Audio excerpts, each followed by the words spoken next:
Hey everybody, Joe Lowry, what a day, and today we are catching up with AEW's Thunder Rosa. That's right, we last spoke in October on the What a Day podcast, and a lot has happened since then. Most notably, your feud with AEW's resident doctor, Dr. Britt Baker. First off, how did that all develop? Well, let's be honest, what a day, right? Every day is what a day. I think one of the reasons why this came out of nowhere is because La Doctorceta Britt Baker, she thinks she is the AEW women's division. And when she somebody like me, first of all, who is still NWA, and like I always say, I feel like I'm doing an internship in AEW right now. Right.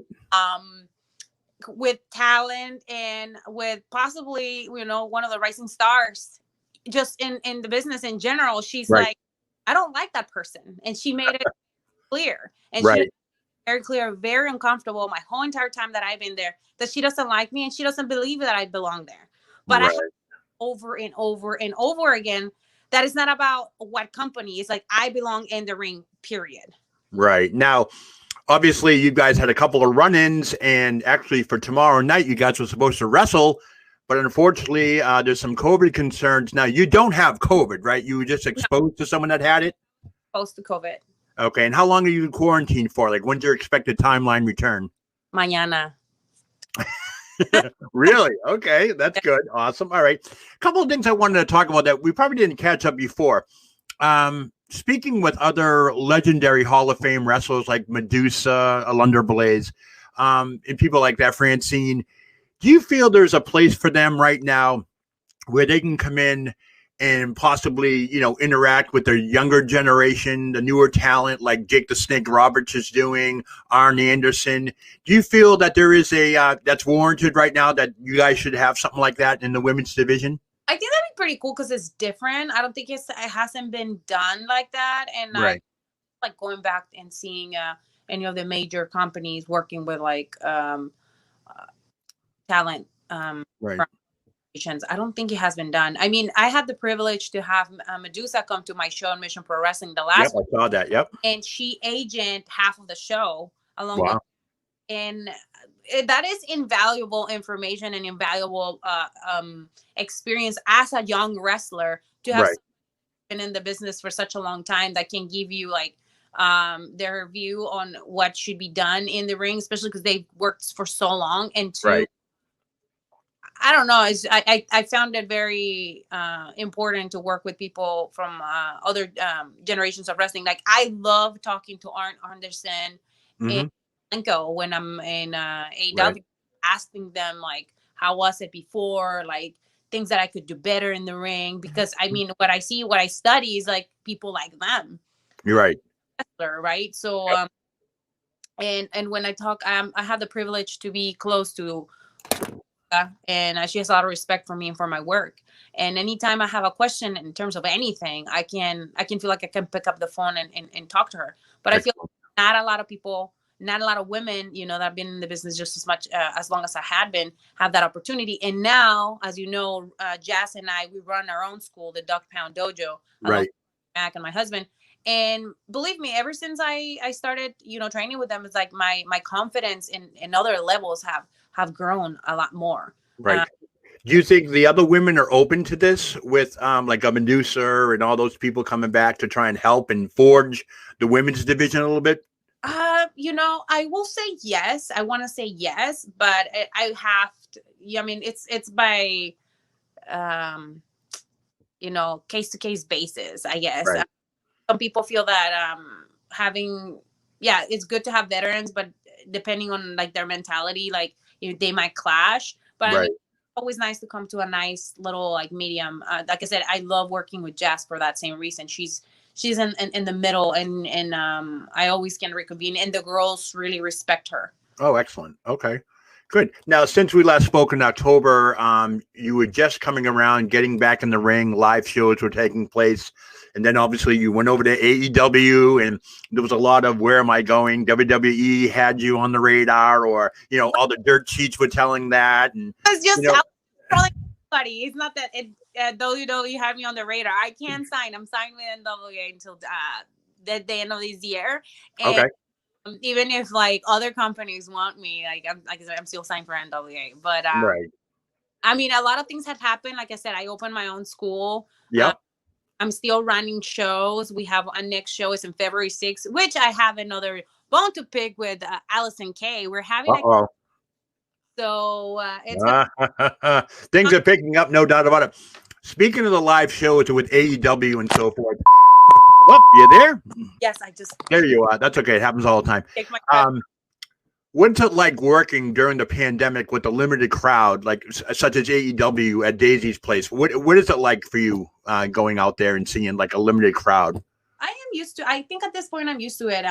For I worked no crowd Right here in Houston, and I'm used to it. I think you have to work a lot harder to really portray your emotions and feelings and everything, so they can go through the screen. And yeah, it is lovely to have fans, and I can't wait for the fans to be there. And then when my Titron and my music comes out, they're like, "Oh, crazy." It's always such a cool feeling when you come out and everybody's clapping. I mean, but I've been really, we've been really blessed.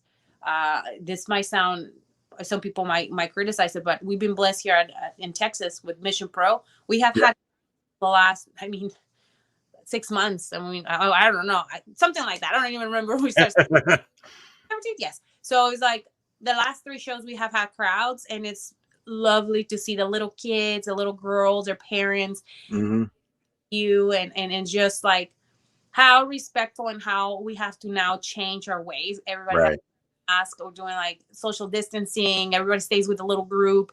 And they're all and what I really appreciate it from the fans that come to Mission Pro Wrestling and the fans that come to AEW right now is that all of them accept social distancing and they have to follow the guidelines and the guidelines. So that's the reason why right now AEW in Jacksonville is the #1 destination for professional wrestling.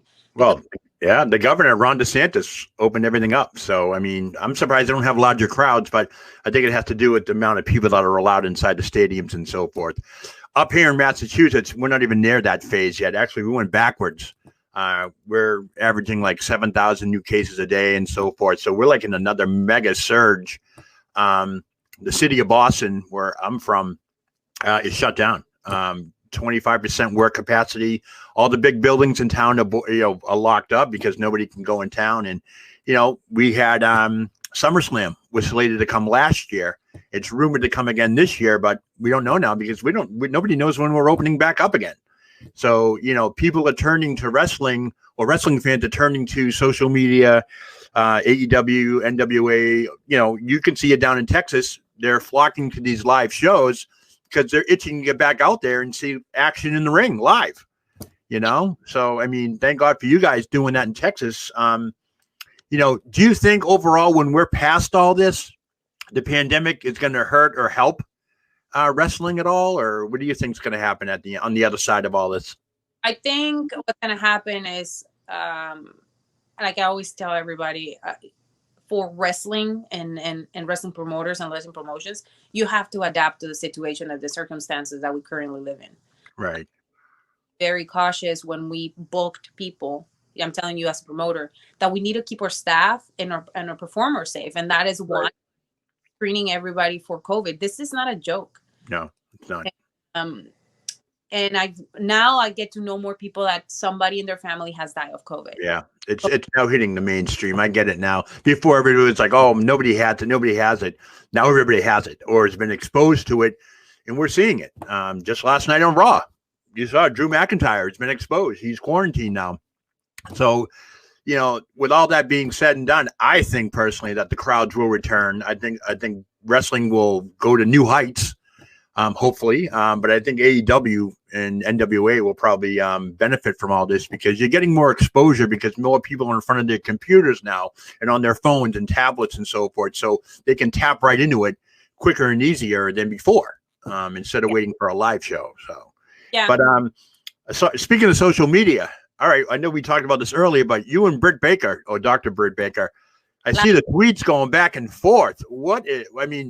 This feud kind of came out of nowhere, and all of a sudden, bam. I told you why. You saw what she put in there. And I know. What made her do that, though? I don't get it. What I'm telling you is like, why wouldn't you do that? You come, Right. you're an outsider, you come and cut a promo for a minute, and everybody's like, oh, whoa, what's going on? Who is this girl, right? And then you come and you have a banger match with a Serena Deeb, who has my and then it's just like you put women's wrestling back on the map, and that's what I said I was gonna do, and that's what I'm doing. You know, why wouldn't you be upset? I mean, she says she is the face of AEW's women's division. She made her own talk show. I mean, Joe, like you, I don't gotta do none of that, and people know when as soon as I step out who I am. Exactly. You guys are going to pick right back up when you return to AEW, or are you going to get right back in her face and tell her who's boss? Or anytime she's in front of my face, anytime I got an opportunity to do one on Twitter, you know, and ever since like, her Steelers lost, to Cleveland, they lost to Cleveland. She's been very quiet, and you know what? And I had an opportunity. I was like, you know, she put her disgusting little video in there, and I said what I said, and we trolled the whole entire time until I went. So yes, it's a great storyline. I can't wait to see this thing play itself out. It's going to be really great. One final thing, you know, a couple of weeks ago, Brody Lee, aka John Huber, passed away and so forth. Did you ever meet John? I mean, did you ever meet up with him? I did meet. Like I said, I tweeted that because it's true. I didn't want to say it because everybody else was said it. Because he approached me, and I saw him, like how he interact with everybody. He was very kind. He was like the kindest big man you could have ever met, you know? Right. Smile. He always was in a good mood. And it's really sad that he passed away like that, right? And very sudden. I mean, you know, it's to me, you know, being a wrestling fan for a long time, I've seen tons of tribute shows, but that one AEW put on a couple of weeks ago, I mean, I think I cried for about 2 days. I'm not kidding you. With Brody Jr. in there, Tony Khan, and everybody paying respects and so forth. And on the flip side of that, you know, WWE, they did themselves no favors. I thought for sure the first thing I tweeted out was that he should have got a 10-bell salute with the WWE as well. And they didn't do that. And a lot of their tributes were online as opposed to on their programming. I think they dropped the ball in that aspect. I was very vocal about it. This is a man who gave his all to both companies, and he, you know, much deservedly needed to have that 10-bell salute in the WWE. But that's my opinion. Some people said yes, some people said no. But I can tell you, because I was there, and I cannot stress it enough how the AEW staff and Tony Khan went out of their way to make sure their family was taken care of. That's great. Yep. I don't think I've seen that in any company. And I think my memory that I will take forever is that Tony is hugging -1. Yeah, -1. Yep. I mean, I'm tearing up right now just thinking about it. That one got me. I don't know why. I mean, I've been through the Owen Harts. I've been through a lot of the other ones, but this one really, boom, right to the woo. I don't know what to say, but I mean, that show was just off the wall. I have a DVR. I catch up on it all the time. I watch it. I think it's one of the best tribute shows I've ever seen. And that just makes AEW where it is today just, you know, the place to be right now. And it's you know, they were first class all the way. All right. Well, I just wanted to catch up with you on seeing what you're up to and so forth. So one more time, when will you be back with AEW and all that? I don't know yet. You don't know that? You have any flights booked yet, or? I mean, no, of course I'm going back. It's probably sure. I'm not gonna be like this date. I'm gonna be back. Like no, I got it. Yeah, but you will be back soon. We'll say soon. I know you guys miss me, but I'll be trolling somebody very positively on social media, especially if I'm like feuding with them. There you go. One more thing. My wife will kill me if I don't ask you. You posted a picture on Instagram yesterday with you and some wrestler that you used to wrestle with intergender matches. Yeah. She thought that was your husband. That's not your husband. Okay. She was like, is that her husband? He's really good looking. And I'm like, I don't think so. My husband is totally white and totally white? Okay. Yeah. That's good. That's awesome.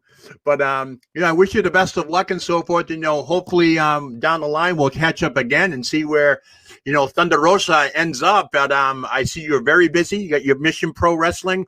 If you really want to tell fans quickly where to find you and so forth on your social media, go right ahead. Yeah, you guys can go and find me on thunderrosa.net, purchase all my merchandise there, and social media at thunderrosa22. And if you want to train, and we're looking for girls, here in San Antonio, we have the Duck Pound Dojo, and you can get all the information on my social media too. Excellent. I want to thank you for catching up with What a Day and so forth, and I can't wait to see you back on television, and so can all the millions of fans as well. So Thunder Rosa, thank you so much for catching up with What a Day. Thank you.